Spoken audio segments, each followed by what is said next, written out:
Bismillahirrahmanirrahim. Alhamdulillahi rabbil alamin wa bihi nasta'inu ala umurid dunya waddin. Asyhadu an la ilaha illallah wahdahu la syarikalah wa asyhadu anna Muhammadar Rasulullah. Shalawatullahi wa salamuhu ala nabiyyina Muhammadin wa ala alihi wa sahbihi wa man tabi'ahum bi ihsanin ila yaumiddin amma ba'da. Para ikhwan yang muliakan, sungguh jujur anak mengatakan anak tuh selalu punya kerinduan ya, untuk jumpa dengan antum semuanya. Dan ini selalu anak selalu berusaha jaga ya untuk bertemu dengan antum, bertemu dengan antum. Nah, dan itu kan perlu usaha Ustaz, perlu usaha. Termasuk usaha untuk bisa mengatur waktu ya, masuknya. Ya, maksudnya bukan pada waktunya, tapi sebelum waktunya, sebelum waktunya. Dan itu perasaan tuh ada perasaan kebahagiaan. Kalau kita ingin bertemu dengan orang dan kita bisa hadir sebelum waktunya dan menanti menanti ya. Tadi masih sendirian tuh, sendirian, alhamdulillah muncul ada Ustadz A, ada muncul Ustadz B, ada muncul Ustadz C. Ini adalah bagian daripada apa, daripada perasaan-perasaan yang kerinduan, kecintaan, dan dia tuh pindah ya pada berapa praktek-praktek ya, praktek-praktek apa dalam interaksi. Dan masya Allah yang kita dapatkan beberapa guru-guru itu eh, kita diajarkan ya. Saya tuh pernah dengar itu ada seorang pendidik ya, itu namanya kalau saya tahu apa sih masih hidup atau meninggal, itu namanya Pak Arif Rahman. Pernah dengar ya? Ada pernah dengar nggak?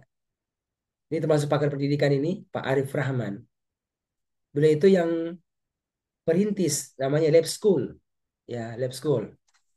Ya saya nggak tahu apakah sekarang semua cabangnya, tapi dia dulu punya sekolah itu namanya Lab School. Gitu, ya. Itu di antara yang kita kenal ya beliau itu adalah menunggu itu ya, menunggu apa murid-muridnya itu di ya kayak pintu gerbang lah menyambut itu, menyambut murid-muridnya masuk apa dia di apa di sekolah ya kan. Kalau kita pikir kira apa ya ya ini kan sudah pimpinan, yang sudah pimpinan udah kasih tugas yang lain itu ya untuk apa, untuk menyambut. Nanti pimpinan tanya belakangan aja ya kan. Tapi kira-kira apa yang buat seorang itu mau melakukan seperti itu dalam sebuah lembaga pendidikan? Nah, itu yang saya bayangkan adalah memang itu ternyata perasaan beda, Sat. Beda jadi seorang pendidik, jadi seorang pengajar, lalu akan bertemu dengan murid-muridnya yang punya harapan besar.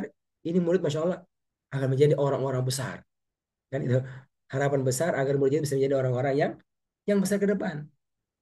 Maka harapannya ketika disambut ya, ya datang di luar menyambutnya itu menjadi kenangan manis bagi murid-muridnya dan maka menjadi inspirasi hari itu agar bisa semangat belajar untuk mendapatkan ilmu yang bermanfaat insya Allah Ta'ala. Ini sekalian yang disampaikan ya, semoga terus ya membuat diri kita nih punya perasaan yang sama. Perasaan yang sama saya pribadi demikian oleh ikhlas sekalian. Nah, nanti untuk kita selalu berusaha apa masuk sebelum waktunya. Dan ya harapan kita ya pas jam 6.5.30 kita sudah bisa mulai. Ya tapi ya kalau orang cuma satu juga kan kita kadang mulai tidak kan gitu. Hari kita terlambat 10 menit. Ya terlambat 10 menit baru kita mulai. Ya. Oke, itu saja pengetahuan dari Ana yang Ana sampaikan. Semoga bisa menjadi perbaikan ya untuk semua kita insya Allah Ta'ala. Pariho yang Allah muliakan, Ana masih eh, ingin melanjutkan ya materi yang berpangkal ya dari hadis Nabi Sallallahu Alaihi Wasallam, Inna Allah yarfa'u bihadzal kitabi aqwama. Sesungguhnya Allah akan mengangkat dengan kitab Al-Quran ini sekelompok kaum. Ya, beberapa orang. Demikian pula wa yad'u bi akharin, dan akan pula merendahkan dengannya yang lain. Allah akan mengangkat martabatnya, kita sebutkan dengan cara mereka itu memperkuat interaksi yang baik dengan Al-Quran. Itu bahasanya. Ya. Kalau bahasa Al-Quran adalah dengan cara mengimani Al-Quran. Ya. Dalilnya walladzina yu'minuna bima unzila ilaika. Mereka itu mengimani Al-Quran yang diturunkan kepadamu. Itu kan kaki kuncinya itu, kuncinya. Nah, lalu kita menyebutkan 8 perkara. 8 perkara yang harus diperhatikan agar seorang itu bisa dianggap kuat interaksinya dengan Al-Quran. Biar mudah diingat, kita bilang apa? Ada 8 M. 8 M pilar kuat mengimani Al-Quran. Kira begitu ya. 8 pilar kuat mengimani Al-Quran. Ya. Eh, dan kita sudah, Masya Allah sudah selesai menyebutkan ya secara global ya tentang M yang pertama. Apa itu Ustaz Fikrun? Singkat. Apa M yang pertama? Membenarkan Al-Quran itu datang dari Allah, Ustaz. Oke. Membenarkan Al-Quran. Ya.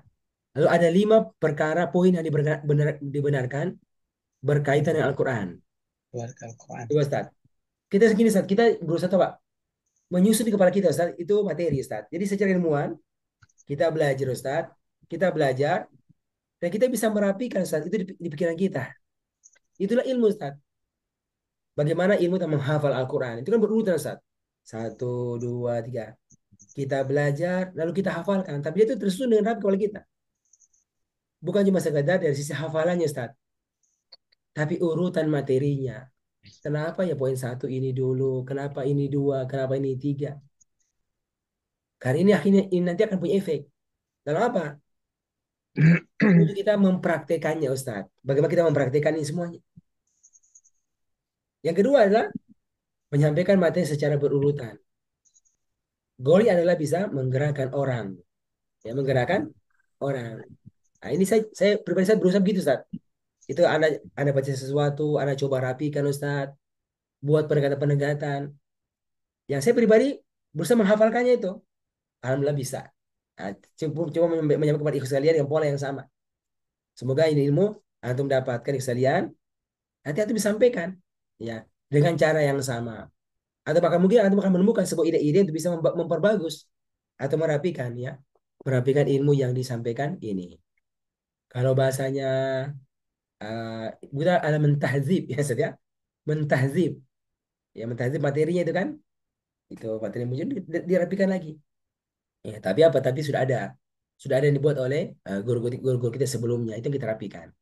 Ya kira-kira begitu. Karena pribadi uh, ya berusaha untuk merapikan beberapa materi-materi ini yang secara materi sudah ada tapi belum tersusun dengan pola yang sama. Pola yang Anda harapkan. Anda coba rapikan. Ini sudah ada. Nah, sekarang hari ini Anda sampai sama antum sekalian ya. Oke, yang pertama adalah poin membenarkan Al-Quran. Membenarkan Al-Quran. Ada 5, Ustaz. Apa Nah, saja? Ustaz. Satu. Membenarkan Al-Quran itu perkataan Allah. Oke. Jadi bukan bukan perkataan manusia. Nah, Yang Ustaz. kedua. Membenarkan bahwa Al-Quran itu diturunkan kepada Nabi Muhammad SAW. Oke. Ustaz, bagusnya Ustaz berurutan, Ustaz.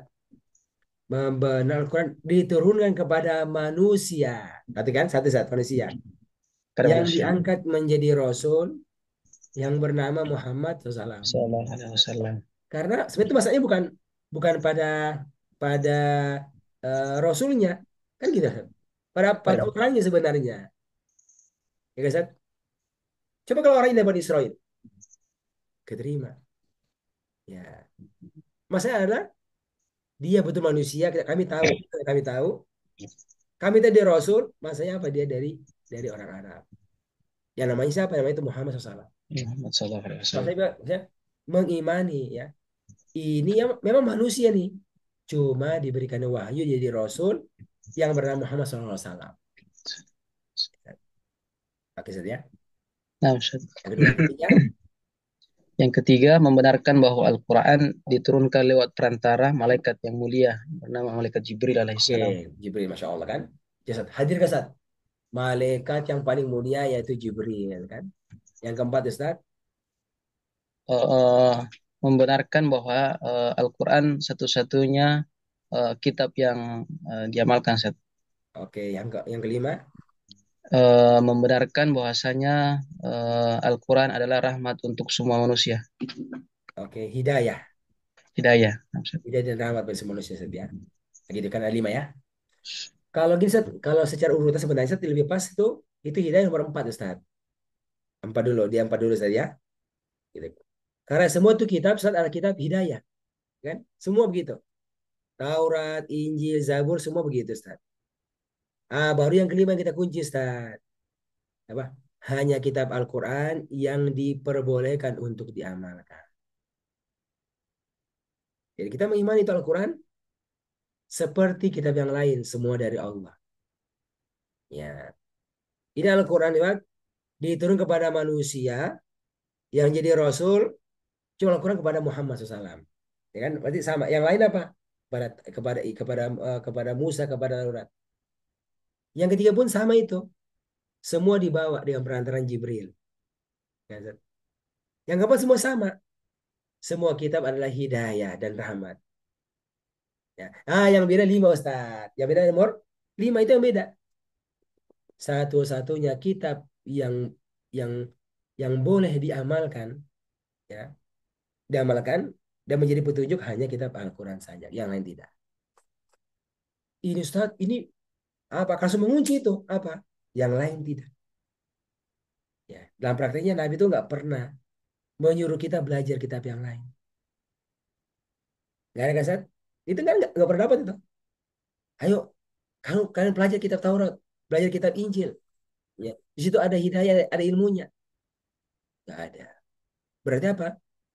Sudah cukup dengan ini kitab. Dan maka nggak perlu, dan maka nggak boleh belajar yang lain kecuali bagi yang tujuannya untuk mendalami, untuk menjaga benteng agama. Itu. Ya. Bisa dipahami Ustaz Syarul ini, Anas Nasruddin? Nah, itu yang pertama. Oke, Ustaz. Ini kenapa kenapa itu bersampaikan saat ini perkara? Karena ini adalah perkara apa? Perkara hati. Itu membenarkan ada perkara hati.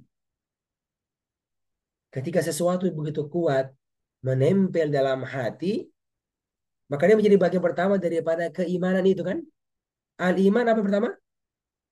Tasdiqun bil qalbi wa qaulun bil lisan wal amal bil jawari. Jadi ternyata yang paling basic adalah faktor tasdik. Faktor tasdik membenarkan, membenarkan dalam hati kita. Termasuk sekalian, ya, membenarkan Al-Quran dalam hati kita terus betul kuat. Nah, ketika dia kuat sekalian, maka yang berikutnya itu insya Allah akan terasa mudah. Walaupun mungkin ya, Zohir itu ada tantangan-tantangan padanya, ya, tapi dia akan terasa mudah. Kenapa? Karena kita meyakini ini adalah wahyu dari Allah. Diturunkan kepada Rasul yang paling mulia, perantara Jibril yang paling mulia, ya sekalian. Kemudian adalah kitab hidayah dan satu-satunya yang boleh diamalkan. Sekarang masih yang kedua, Ustaz. Apa yang kedua? Setelah membenarkan, maka mempelajari Al-Quran. Maka akan muncul, Bapak Ibu sekalian, ikhwan sekalian, semangat itu. Akan muncul semangat untuk mempelajari Al-Quran. Masya Allah. Dan ini benar-benar nyata, Ustaz. Kalau orang tuh nggak tahu tentang keutamaan sesuatu, maka dia nggak bersemangat itu Ustaz untuk mengerjakannya. Coba Syarkon, kita punya murid di sekolah kan? Ya, anak menghafal, menghafal Al-Quran. Ya, dan dia pikir, ngapain sih menghafal Al-Quran? Ya kan? Ngapain sih menghafal Al-Quran, Ustaz? Ya. Kenapa? Karena dia nggak tahu apa kira-kira motivasinya, Ustaz. Kira-kira apa alasannya dia itu harus menghafal Al-Quran? Ya, kan, Ustaz ya? Semangat. Tapi coba, ya. Disuruh sesuatu, tapi dia tahu manfaatnya. Itu manfaat bisa dua, Ustaz. Ada manfaat yang cepat, ya, ada manfaat yang belakangan. Ya, coba Ustaz Supriyadi, anak-anak sekarang menghafal Al-Quran ya. Antum hari ini harus hafal satu halaman dengan mutskin. Ya. Apa? Apa alasannya saya hafal murjin? Coba tuh bilang begini, sekalian ya. Siapa yang bisa hafal Al-Quran hari apa satu hari ini mungkin boleh ikut apa rihla ke Jakarta. Kira-kira Zat, kira-kira menggerakkan ke Zat? Menggerakkan. Itu bisa menggerakkan Zat. Apalagi yang bisa hafal satu halaman Zat, itu insya Allah bisa pulang lebih cepat. Bisa pulang lebih cepat. Maksudnya apa Zat? Ketika mereka memahami tentang tujuannya Ustaz, itu ya walaupun sebenarnya agak agak agak mungkin kurang pas ya, tapi kalau dia tahu manfaatnya bisa merasakan, dia akan mengerjakannya itu. Makanya poin pertama membenarkan ini apa Al-Quran Alkitab hidayah mengandung banyak kebaikan, banyak banyak manfaat sekalian buat hidup kita semakin baik. Kan? Hudan lil muttaqin. Hidayah buat antara kita semakin apa menjadi orang bertakwa, orang yang terbaik dunia akhirat. Hidupnya semakin bagus. Ya, di mana? Dunia dan akhirat. Tapi itu apa? Ya harus belajar. Harus belajar. Harus belajar. Ah, ini yang kedua saya lihat. Muncul semangat bagi kita ya untuk kita ini mempelajari Al-Qur'an. Sampai kapan? Sampai mati. Ayo, semangat belajar Al-Quran sampai kapan? Sampai mati. Selama masih ada napas yang dihembuskan di sekalian, selama masih ada kenikmatan hidup yang Allah berikan, maka selama itu pula harus ada semangat untuk mempelajari Al-Quran. Bayangkan kalau ada orang-orang yang sudah tua, Ustaz, 60 tahun, 70 tahun baru Allah berikan hidayah mengenal Al-Quran. Lalu dia mulai semangat untuk belajar Al-Quran. Ya, bagaimana kita memberi motivasi mereka? Ya, ini diantara adalah bahan-bahan yang bisa motivasi kita demikian pula mereka. Ya. Selama masih ada umur, masih ada nafas, ayo terus belajar. Terus mempelajari Al-Quran. Masya Allah. Karena itulah ya kita mendapatkan bagaimana ya Nabi kita Muhammad Sallallahu Alaihi Wasallam menyebutkan tentang keutamaan orang-orang yang belajar Al-Quran. Dengan ungkapan yang luar biasa. Di antara kata beliau, khairukum. Khairukum. Orang yang terbaik di antara kalian. Kan? Siapa itu? Kata Nabi, man ta'allamal Qur'an. Orang yang ta'allamal Qur'an. Lalu kemudian wa'allamahu dan juga kemudian mengajarkan. Masya Allah sekali. Jadi ya ini begitu jelas menyebutkan siapa itu orang yang terbaik. Apakah mereka yang berdagang? Apakah mereka itu yang punya jabatan tinggi? Apakah mereka yang sedang jalan-jalan? Kan? Karena ada aktivitasnya. Di sini yang disebut adalah aktivitas dua itu. Aktivitas belajar dan aktivitas mengajar. Tetapi yang dipelajari itu adalah Al-Quran. Jadi selama masih ada kehidupan, maka belajar Al-Quran itu mengajarkan adalah perkara yang sangat luar biasa. Yang sangat luar biasa. Ya. Akan bisa mengantarkan setiap kita ini sekalian menjadi orang yang terbaik dalam pandangan Allah Subhanahu wa taala. Ya tentu nanti efeknya adalah belajar, mengajarkan, mengamalkan dan seterusnya itu ada efek berikutnya. Tapi ini poin pertama yang sangat utama. Apa? Memasukkan diri kita dalam ruang-ruang belajar. Nah, bergerak ini dari rumah kita ke masjid, ke tempat belajar untuk kita belajar. Kalau secara online apa? Kita apa buka laptop, buka YouTube, buka Zoom, duduk yang tenang, duduk yang rapi, siapkan diri kita, siapkan pikiran kita untuk kita belajar. Ini adalah beberapa turunan-turunan agar kita bisa ta'allam Al-Quran, mempelajari Al-Quran semaksimal mungkin. dengan sebaik-baiknya. Ya. Termasuk saya lihat, termasuk kita ini sekalian apa yang mungkin ya merasa, alhamdulillah saya ini sudah sudah belajar, sudah melewati proses forum belajar bahasa Arab, masya Allah, belajar di Stiba, belajar di Madinah, belajar di ambil S1, ambil S2, ambil S3. Jadi kadang perasaan udah cukup ini belajar. Sehingga coba cek kadang-kadang ada nggak waktu kita ini saat ya sekalian kita kita benar serius, serius duduk menjadi murid.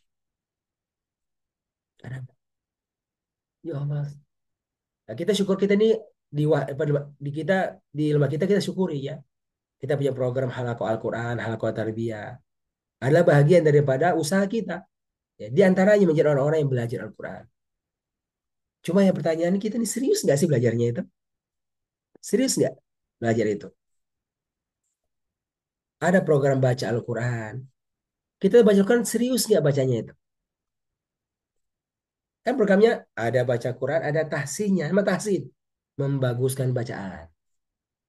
Berarti kita yang sudah belajar itu mempraktikkan ilmu kita. Kita ini baca ini keluarin ilmu kita, ilmu tajwid kita, ilmu bahasa Arab kita. Atau sekedar kita baca saja Ustaz. Apalagi itu baca Quran dengan hati, dengan perasaan, dengan tadabbur. Atau sekedar baca. Jadi seharusnya belajar Al-Quran sebagaimana mestinya. Posisinya, cara duduknya, hatinya, perasaannya. Tadi termasuk kan bagaimana persiapan untuk masuk ke ruang belajar. Buat apa sekalian? Buat khairukum. Buat bisa mengantarkan kita menjadi orang yang terbaik. Sekalian. Ini pun kedua, mempelajari Al-Quran. Nanti yang kedua adalah mengajarkannya sekalian. Ikhwan kan? Ini benar-benar Masya Allah perlu kita kuatkan dalam diri kita. Bagaimana pentingnya kita ini mempelajari Al-Quran. Nanti macam-macam ya. Ada belajar belajar baca Quran, belajar tahsin, belajar faham, belajar hafal, belajar cara mengajarkannya, belajar cara mendakwakannya. Tapi prinsipnya butuh waktu-waktu. Ya. Butuh waktu-waktu yang kita siapkan benar-benar untuk untuk mempelajari Al-Quran. Ya mungkin termasuk ya pada sisi yang kita mungkin merasa pernah belajar. Ya pernah belajar. Ya Ustaz Syarkul, Ustaz Nasruddin. Ya kalau kita lihat tadi, kita sudah bagus cara baca Al-Quran kita. Oh namun ternyata apa? Ada yang keliru. Ya, keliru ketika membaca.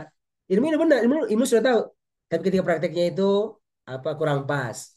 Penyebutan hurufnya, bagaimana makhrajnya, bagaimana sifatnya. Ya. Sehingga apa? Jangan pernah berhenti untuk kita belajar ini.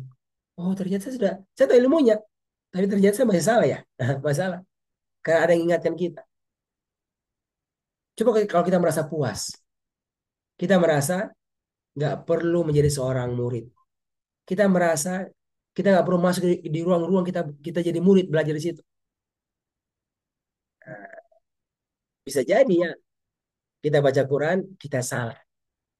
Ya. Kenapa? Karena ternyata kita nggak perhatikan. Atau ilmunya belum belum nyampe, belum sampai ke situ. Ya. Atau ilmu tentang wakaf, ibtidah dan seterusnya. Jadi Anda mengingatkan Pak, semua kita ini dimanapun level kita, kuatkan diri kita, punya tempat, punya ruang, punya waktu yang kita siapkan untuk apa? Untuk kita belajar. Jadi murid. Jadi jadi murid, jadi pendengar. Pertama, sekalian apa Ustaz? Ini nih, apa halaqah Al-Quran kita, halaqah tarbiyah kita. Jaga baik-baik. Mungkin terasa kurang Ustaz. Kalau terasa kurang berarti apa? Kita butuh lagi waktu yang kedua yang kita siapkan. Misalnya apa? Ikut kajian, kajian offline atau ke online. Ya, bagusnya punya kajian yang offline, ya, offline. Kajian tafsir misalnya, kajian hadis misalnya, kajian tentang apa misalnya, atau belajar tahsin, belajar tadabbur dan seterusnya. Atau yang kedua, Ustaz punya waktu khusus. Ya, untuk apa? Untuk keilmuan online saja. Ya, punya waktu khusus untuk apa? Untuk menonton video tadaburnya Syekh A misalnya, guru A misalnya, ya Mutskin. Kita punya nggak kayak gitu? Ya, meluangkan waktu khusus untuk menambah ilmu kita. Kalau kita merasa nggak bisa kita offline karena berbagai kesibukan, ya online aja di rumah. Allah Akbar. Saya tuh kadang-kadang buka kan, buka YouTube itu kan, ya lihat ini ada kajiannya Syekh Utsaimin kan. Dulu pernah merasakan bagaimana belajar sama Syekh Utsaimin di masjid ya. Atau masjid apa? Masjid Nabawi, Masjid Haram. Ketika hari-hari itikaf. Masya Allah. Itu dengar lagi videonya itu. Kan di mobil kan. Di mobil pulang dari acara. Butuh perjalanan satu jam. Apa yang mau diputar ini? Oh ternyata ada. Pas buka, ya Allah ini ada playlist ya saya kan. Playlist kumpulan ya. Jadi kan itu tuh ada apa? Ada playlist ya. Jadi ada kumpulan materi-materi. Ya Allah, ternyata semua ilmunya pindah ke sini. Orang sudah meninggal, tapi ilmunya apa? Ternyata pindah. Di mana? Di YouTube. Sama itu nggak ada. Karena ada orang-orang yang hikmat, ya, ada orang-orang yang hikmat, lalu menjadikan dalam bentuk apa? YouTube. Yang bisa dengarkan kapan saja. Udah akhirnya buka tafsir A misalnya. Buka penjelasannya. Oh, Masya Allah. Artinya apa? Ya, ini kalau kita bisa istiqomah mengaturnya luar biasa. Ya, mungkin ya waktunya bukan di rumah. Saya bilang, di mana? Dalam perjalanan. Kan ada. Saya perjalanan itu dari sini ke sana itu tiap tiap pekan, tiap hari Senin misalnya, tiap hari Senin kan. Berarti apa? Itu waktu untuk belajar. Waktu untuk belajar sama guru-guru tertentu misalnya. Nah, ini yang apa kita perlu saling mengingatkan ya. Mengingatkan. Saya pribadi melihat ini memang terasa belum maksimal Ustaz. Ya. Belum ada waktu-waktu yang serius. Merasa belum serius tarbiyah nih. Ya, para kalau hadir pengajian Masya Allah ada Ustadz Ridwan yang jadi murabinya, ada Ustadz Ilham jadi murabinya, tapi terasa masih belum maksimal. Misalnya apa? Masih karena terlambat. Aduh, terlambat ini kehilangan sesuatu. Karena Syah Hasan Bugis sekarang yang akan mengisi juga di Halako Anak. Ya. Kalau pas hadir, Masya Allah luar biasa. Beberapa tadaburnya beliau itu kan. Berarti kalau yang terlambat, wah kita kehilangan. Kita kehilangan. Nah ini hal yang saya mau ingat sekalian. Ayo coba jaga waktu-waktu kita ini di mana kita bisa mempelajari Al-Quran. Khususnya Al-Quran ya. Sebagaimana mestinya. Sebagaimana mestinya. Di tarbiyah kita ini kita fokus pada tiga ya, pada tahsin kita, pada hafalan kita, dan pada program tadabur Al-Quran. Ya, pakai dijaga. Semoga semakin bagus cara baca Al-Quran kita, ya semakin bertambah hafalan kita, dan juga yang kedua adalah yang ketiga semakin bertambah pemahaman kita akan Al-Quran. Yang nanti akhirnya kita bisa mengamalkannya dengan cara yang benar. Ini para yang mengamalkannya, saya mengingatkan. Makanya, Masya Allah, beliau juga menyebutkan tentang betapa pentingnya orang itu belajar Al-Quran. Tetapi dengan apa? Dengan redaksi yang berbeda. Tapi ujung-ujungnya sama itu. Motivasi untuk mempelajari Al-Quran. Meluangkan waktu untuk belajar Al-Quran. Kata beliau, kata Nabi kita Muhammad Sallallahu Alaihi Wasallam. Atau sudah hafal di sini, Ustaz? Man yuridillahu bihi khairan yufaqihu fiddin. Man, barang siapa saja yang yuridillahu, yang Allah menginginkan kebaikan bihi untuknya, Masya Allah, baik apa? Khairan. Barang siapa yang Allah menginginkan khairan, kebaikan bihi untuknya, caranya adalah yufaqihu fiddin. Maka Allah akan menjadikan orang itu fakih ya, memahami dengan baik akan akan agamanya. Masya Allah. Sekalian, memahami dengan baik akan agama. Pakai kata-kata apa? Kata-kata yufakihu. Jadi menjadikan dia itu fakih. Mengerti kan apa? Memahami dengan dalam, memahami dengan baik akan agama Allah. Jadi Nabi bocorkan bagaimana caranya itu agar kamu itu bisa mendapatkan kebaikan dari Allah. Cara ketika Allah itu menjadikan kita ini bisa memahami dengan baik tentang agama Allah, tentang agama Allah, khususnya tentang Al-Quran. Caranya apa? Ya, kita ini meluangkan waktu kita untuk apa? Untuk mau belajar Al-Quran. Saya juga jadi ingat di satu hal ya, berkaitan masalah ini apa ini hadis kata Fakih Ustaz Syarul. Saya ini kemarin ada hari Senin itu hadir wisuda, wisuda apa penamatan ya, penamatan kampus namanya itu Sekolah Tinggi Ilmu Usuluddin Darul Hikmah. Itu pernah dengar Ustaz ya? Ini kampus di Bekasi, tapi ini kampus ini didirikan oleh seorang pakar Al-Quran Indonesia, khususnya pakar-pakar tafsir, alumni dari Riyadh Ustaz. Tapi beliau sudah meninggal dunia rahimahullah. Ya. Wah ini kalau dia isi materi satu wah luar biasa. Jadi bukan hanya materi tapi apa orator ya, orator dia. Nama itu Dr. Azami. Ya, Dr. Azami. Saya lupa nama lengkapnya tapi nama panggilnya Dr. Azami. Dr. Azami Ustaz. Beliau itu kan dosen di UIN, ya dosen di UIN Jakarta, ya dosennya dosen Al-Quran dia, spesial bidang Al-Quran. Itu beliau bersama teman-temannya itu Ustaz, itu buat kampus. Ya, namanya itu adalah akhirnya namanya STIU. Jadi Sekolah Tinggi Ilmu Usuluddin. Ya, jurusannya apa Ustaz?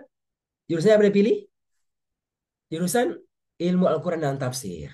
Itu jurusannya. Ya, itu jurusannya Ustaz. Alhamdulillah itu sudah dari tahun 2003. 2003 sampai sekarang. Jadi berarti sudah hampir berapa tuh? Hampir 20 tahun lebih. Ya, 21 tahun. Itu kampus didirikan, ya saya lihat. Ya. Ah, itu ada jadi memang fokus, Ustaz. Fokus di bidang apa? Di bidang apa? Al-Quran ya, kampus ya. Juga pelajaran lain, tapi dia spesial. Di bidang apa? Pelajaran ilmu Al-Quran. Saya lihat ada hal yang cukup unik ini kampus, Ustaz. Ini kampus. Sampai di acara wisudanya, saya hadir wisudanya karena istri saya itu kuliah di situ dan tamat. Kemarin di wisuda, alhamdulillah di situ. Sebagai alumni daripada kampus ini. Tapi ada hal yang cukup unik, Ustaz. Itu kan ada apa? Ada nasyidnya. Ustaz, sorry, apa istilahnya? Mars ya. Mars. Saya tuh perhatikan Marsnya kan. Ini Marsnya pun dibuat oleh dokter tafsir juga. Yang namanya itu dokter siapa tuh? Sama juga itu orator juga Masya Allah ya. Jadi kalau yang ceramah dia, ceramah orator suaranya kencang, rapi materinya. Ya, aduh saya aku lupa namanya itu. Nanti dia yang buat nasyidnya. Ya, itu di antara isinya Ustaz ya. Tentang apa tujuan ini kampus. Mau melahirkan generasi yang fakih dan Quran itu kata-katanya. Fakih dan Qurani. Fakih dan Qurani. Jadi Masya Allah, ternyata memang butuh apa? Butuh belajar ya, butuh belajar. Jadi dengan desain untuk kampus, tujuannya apa? Mau antarkan setiap mereka yang belajar itu masuk ke situ, masuk ke ruang itu untuk menjadi orang yang fakih. Jadi benar-benar memahami ini agak ini dengan Qurani. Ya Qurani pikirannya, Qurani hatinya, dan Qurani perbuatannya. Jadi apa akhi? Yang maksud orang itu belajar Al-Quran. Ada kayak ini masuk ke kampus formal di antaranya. Ini antaranya. Misalnya ini yang ani ingatkan diri anak, ayo belajar lagi. Misalnya. Luangkan waktu, siapkan diri. Sekarang sudah sejauh mana kita akhi meluangkan waktu kita untuk kita belajar Al-Quran ini. Belajar Al-Quran. Dengan tujuan kita bisa berubah. Semakin fakih, semakin Qurani. Semakin faham dan semakin Qurani. Pikiran kita, hati kita, amalan kita. Masya Allah. Saya ini pribadi merasakan, waduh, sangat jauh sekali. Sangat jauh. Secara formal saya merasa, saya belum pernah Ustaz Syarkur ya. Belum pernah itu. Mulai motivasi belajar tajwid itu memang yang berurutan. Saya belum pernah. Sekarang kan orang keren ya. Belajar apa? Belajar tufa. Ya. Belajar tuh, Pak Ustaz, belajar apa tuh? Jazaria di atasnya, belajar salsabil di atasnya lagi tuh. Ya baru mulai menghafal. Menghafal level satu, menghafal yang penting selesai. Nanti menghafal pakai sanad, sanad A, sanad B. Luar biasa. Ya, saya pernah merasa belum nggak sampai segitu. Dulu modalnya sesyargon, masuk pesantren, belajar apa? Belajar tajwid pakai modal modal gontor, buku gontor. Setelah itu kayaknya nggak pernah lagi belajar tajwid tuh, yang formal ya. Ya, saya tuh, istilah proses belajar di pesantren, ya. Itu modalnya, Ustaz. Masuk di Madinah, nggak ada pelajaran tajwid. Nggak ada pelajaran tajwid itu nggak ada. Ya. Kalau pas sama syekhnya kan oh, ahli kiroat. Kita tasmi, mumtaz, masya Allah bagus, masya Allah, gitu. Ya, kira-kira begitu perasaannya. Tapi ketika ketika hati sama guru-guru duduk dengan seksama, ya Allah ternyata masih banyak yang nggak pas ini, nggak pas makhrajnya, nggak pas sifatnya. Pernah belajar, ya pernah belajar, merasa sudah cukup kan saat itu ya. Tapi sekarang mulai merasa, oh ternyata, ya sekarang anak-anak di Mesir ya, itu melewati belajar lebih formal itu lebih apa lebih lebih rapi. Saya perhatikan nih, oh, memang ternyata harus belajar. Nah, sekarang ini memang saya pribadi belum ini.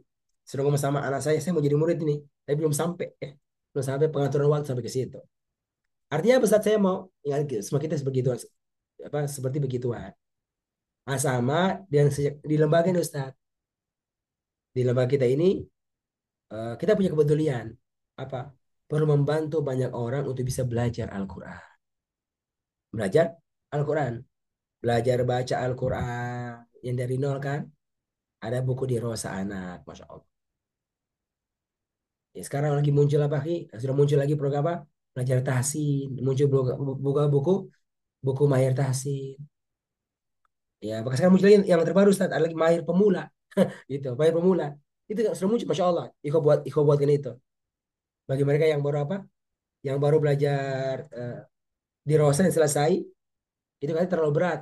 Kalau langsung masuk kepada buku eh, Mahir Tahsin. Dia buat buku yang lebih sederhana, nama itu buku Tahsin Mahir Pemula. Nah, itu insya Allah akan dipakai sejak kelembagaan Ustaz. Kelembagaan. Nah, tapi eh, kita ingin nanti bagaimana memastikan Ustaz Fikrul. Ini sebenarnya pernah mengalami proses belajar apa? Belajar formal itu tajwid. Dan kita memastikan ini udah benar nggak nih Ustaz? Sudah benarnya ini. Ada kalau gampangnya Ustaz, ada syahadah resmi khusus ya untuk program tajwid. Gitu Ustaz Syarul ya, Syarkon ya. Nah, kita lagi persiapan Ustaz. Punya program kita siapkan kader-kader kita, ikhwah kita belajar tahsin dengan buku mahir sampai memastikan dia ini memang standar lah, standar ya. Standar cara baca Al-Qur'annya. Secara keilmuan dilewati itu, ya keilmuannya, diuji keilmuannya, dan juga secara praktek dia pernah melewati. Ukurannya apa? Ya diuji. Supaya datang kepada Ustadz Bilal gurunya, ayo baca. Ditanya hukum-hukumnya, ya dites cara bacanya, Masya Allah, oke. Memenuhi syarat, dapat sertifikat. Untuk misalnya tahsin satu. Nah, ini kan kita ini belum sampai ke situ, Ustaz. Ya, belum sampai ke situ. Tapi ini goal kita apa? Kita mau. Dan itu arahan dari guru kita, Ustaz itu dia bilang arahkan mau melewati semua ini. Semua ini. Semua yang belajar sama kita harus kita bantu. Nah, kita pun lagi siapkan ini Ustaz, bagaimana agar bisa jalan seperti beginian. Tapi ya, memang kan butuh apa? Butuh banyak pengaturan, butuh banyak komunikasi biar bisa jalan. Tapi harapan kita sangat besar. Semua kita ini harus menjadi pembelajar Al-Quran dan tidak putus-putus. Ya, nggak putus, terus belajar. Sampai apa kita mendapatkan standar ya. Secara kelembagaan di sebuah lembaga kita pernah mendapatkannya dan kita pernah melewati secara keilmuannya. Nah, nanti mungkin saya membayangkan ya kelembagaan ya. Secara kan kita kan sudah ini, masya Allah sudah melewati proses belajar. Cuma secara kelembagaan belum pernah melewati proses secara lembaga. Udah nanti bentuknya apa? Langsung tes aja. Dan kalau misalkan tes ini apa tes baca Al-Qurannya, oke, dengan ilmunya Ustaz, di hadapan guru yang kita anggap lebih tinggi levelnya. Kira-kira begitu ya, tasyakunnya levelnya nih. Tes. Oh, memang itu sudah pas. langsung sertifikat aja, nggak usah belajar. Kayak gitu ya, nggak usah belajar. Ya, coba Ustaz Ihsan dites. Ustaz Ihsan harus belajar, harus masuk di kelas belajar, masuk kelas. Karena nggak bisa Ustaz, nggak bisa. Ini harus belajar emang. Berarti apa? Belajar. Lembaga bantu, siapkan guru-gurunya. Yang mana yang bisa mendampingi mereka-mereka itu untuk bisa belajar tahsin agar semakin bagus. Ini sudah ada polanya Ustaz. Memang ternyata memang prosesnya ini luar biasa ya, ya. Sampai kepada sistem yang terbuat itu memang masih butuh proses. Semoga Allah mudahkan lah. Allah Allah mudahkan. Sehingga saya membayangkan nanti semua kita akhir di lembaga kita ini Ustaz punya sertifikat. Gitu kayak goalnya ya. Sertifikat apa? Tahsin pertama. Ukurannya apa? Dia pernah belajar atau pernah diuji buku tahsin mahir satu. Untuk makhrajnya, demikian pula untuk sifat. Nanti kedua, dia pernah belajar dan pernah diuji. Ya, dan pernah dilihat secara prakteknya. Tahsin mahir dua. Isinya kan adalah apa tuh? Adalah hukum-hukum kan? Hukum-hukum dan goroib. Goroib. Ini selesai dapatkan itu. Sertifikat apa? Pengakuan keilmuan untuk sisi level 2. Kira-kira begitu ya. Dan seterusnya. Ya kalau bahasa orang kan apa? Ada sanatnya ya. Cuma ini kan bukan sanat ya. Tapi ini ada pengakuan kelembagaan ini. Pengakuan saja kelembagaan. Harapan kita ya paling minimal kita ini merasa alhamdulillah saya pernah belajar. Mungkin belum maksimal ya. Tapi sudah ada levelnya. Ada levelnya. Nanti kalau kamu belajar bisa lagi ke level berikutnya. Dan kalau mau jadi mau mengajar sudah ketahuan. Ini pernah selesai jadi murid hanya butuh apa? Sekarang belajar. Ikut TOT untuk jadi gurunya. Semua. Untuk guru baca Quran, metode di Rosa misalnya, guru paham, guru tasi, metode mahir, dengan pola yang sama. Goalnya satu, akhi, membantu semakin banyak kaum muslimin itu bisa belajar Al-Quran dengan secara maksimal. Walaupun orang-orang dewasa, bukan hanya anak-anak, bukan hanya anak-anak. Bisa share ya? Ini saya kelembagaan. Nanti yang kedua apa? Setiap antum bisa menjadi inisiasi, Ustaz. Inisiasi di tempat antum masing-masing. Nanti Ustaz Fikrul ini, ya, bagaimana lembaga ini Ustaz ya menjadi lembaga yang kuat untuk berkhidmat kepada kaum muslimin untuk Al-Qur'annya, untuk baca Al-Qur'annya, untuk tahsinnya, untuk fahamnya, ya, untuk tadaburnya. Jadi rujuk, jadi tempat, ya. Jadi tempat orang itu mendatanginya. Kalau orang bilang, eh saya mau belajar tahsin, oh datang ke tempatnya Ustaz Fikrul. Saya ini mau belajar terjemah Quran, datang ke tempatnya Ustaz Fikrul. Kenapa? Karena kuat secara kelembagaan. Itu Pak Ustaz. Masya Allah. Itu apa? Di lembaga. Termasuk apa, Ki? Masjid di mana kita berada. Masjid di mana kita berada. Kan kita punya lembaga misalnya, kita punya masjid kan yang kita di situ. Kita pun ingin bagaimana masjid ini bisa dimaksimalkan. Bukan hanya menjadi tempat yang ramai ibadahnya dengan sholatnya. Tapi tempat menjadi markas untuk orang itu ta'allam Al-Quran. Belajar Al-Quran. Ya. Ustaz Supriyadi udah tahu tuh kan. Bagaimana Ustaz Supriyadi? Ya. Komunikasi dengan pengurus masjid. Ini masjid harus dia pusat belajar Al-Quran nih. Ya, goalnya apa? Bisa didatangi oleh orang-orang dari luar. Belajar di sini. Belajar di sini. Mungkin rumahnya 10 kilo. Tapi diantar tuh anaknya ke tempat kita. Karena maka dianggap nih, tempat kita lebih lebih pantas, lebih pas, lebih mantap untuk mendampingi orang belajar Al-Quran. Nah, Ustaz. Saya di pribadi kan, saya mulai mencoba Ustaz. Bagaimana caranya di tempat saya ini saya bisa buat dia sebagai pusat Al-Quran. Ya, ngomong sama apa? Saya warga baru lah. Baru 3 tahun kan. Ada orang sudah puluhan tahun. Tapi ya lewat tahapan-tahapan akhirnya bisa sampai titik komunikasi sama pengurus masjid. Ini perlu ya perlu ini Pak kita buat masjid yang jadi pusat belajar Al-Quran. Setelah ngomong-ngomong masjidnya apa respect. Alhamdulillah setuju Ustaz. Nah, terus kita bantu lagi buatkan nama lembaganya. Muncul lembaganya disepakati namanya Laka. Lembaga Khidmat Al-Quran Masjid Jabal Nur. Kan misalkan di apa di atas ya. Oh, sepakat namanya, Ustaz. Ya. Jadi sudah nama lembaganya itu, Ustaz. Siapa siapa nih yang menjadi pengurusnya ini? Ya. Jadi ada dorong-dorong itu, Ustaz. Ya, jadi kayak pembina ya. Oh, ada jamaah mau nggak ini? Atau jadi jadi pembinanya, apa jadi ketuanya ini? Ngomong-ngomong, ini kebayang ya, orang umum, jamaah masjid rajin ke masjid, mau dikasih kerjaan baru, nggak ada duitnya, ya kan?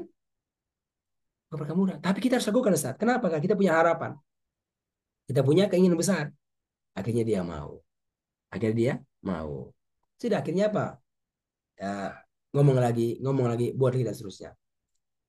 Harapannya apa? Ya, sampai benar-benar kelihatan. Akhirnya programnya jalan. Ya, ada orang tua Ustaz, apa figur yang belajar mengaji, ya, setiap pada maghrib misalnya.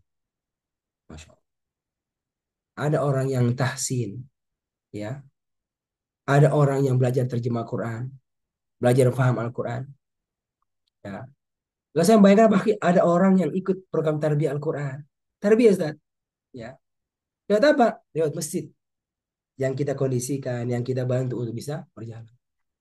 Ada halaqah tarbiyah Al-Quran di masjid, di pojok A, di pojok B. Masya Allah. Itu yang kita rasakan kan kita masuk masjid apa? Masjid di Makassar itu, masjid kita di Makassar.